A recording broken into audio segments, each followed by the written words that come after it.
Daniel Padilla tinawag na hambog ng netizens. Pagiging box office king ni Alden hindi tanggap ni DJ. Muling naging laman ng mga usap-usapan sa social media ang controversial actor na si Daniel Padilla matapos mag-viral muli sa social media ang naging panayam nito noon kung saan tila hindi umano nito matanggap na ang pelikula ni Alden Richards at Catherine Bernardo ang naging highest grossing film ng Pilipinas. Tila hindi umano matanggap ni Daniel Padilla na nai-pair ang kanyang ka-love team na si Catherine Bernardo sa isang magaling na aktor, na naging dahilan upang manguna ang pelikulang ng mga ito na Hello Love Goodbye. Hindi umano matanggap ni Daniel Padilla na mauungusan siya ni Alden Richards bilang box office king kaya naman iginiit nito na mas marami naman siyang box office kaysa kay Alden Richards.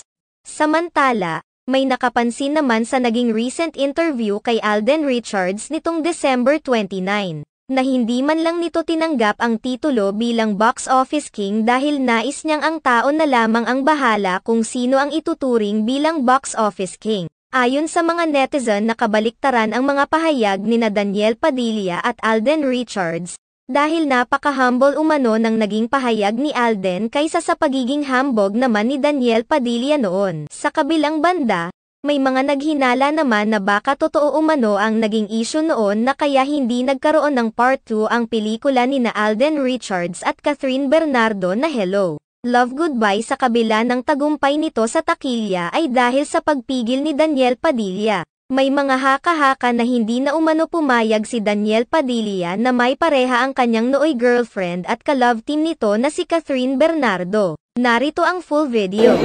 Siyempre masaya ka, si box office queen. Hindi ba ako box office king? Mas box office king ka. Ikaw naman. Marami naman akong box office. Oo, ayan, nagtampo na. Kasi, Ikaw talaga. yun lang.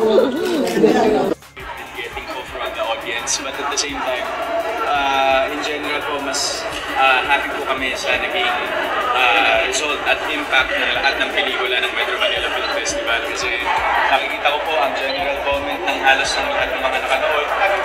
Sobrang ganda daw ng lineup, ang gaganda ng mga pelikula, hindi nila malaman kung anong uunahin nila. But at the end of the day, pinili pa rin nilang panoorin lahat. So, very proud po na naging part ako of this year's roster. Oo, yung kinatag mo yung patawag na sa'yo ng tao. Ay. Hindi po. Hindi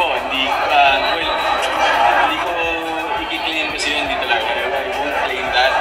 And hindi po kasi talaga ako fan ng aggressive grabbing. So, we'll just let the people decide po kung anong gusto kong itawag nila sa akin kasi they're entitled naman po for that. But ako po talagang ang passion ko lang po talaga is acting, makapag-give back sa industriya and at the same time gumawa ng magagandang proyekto po for the Philippines.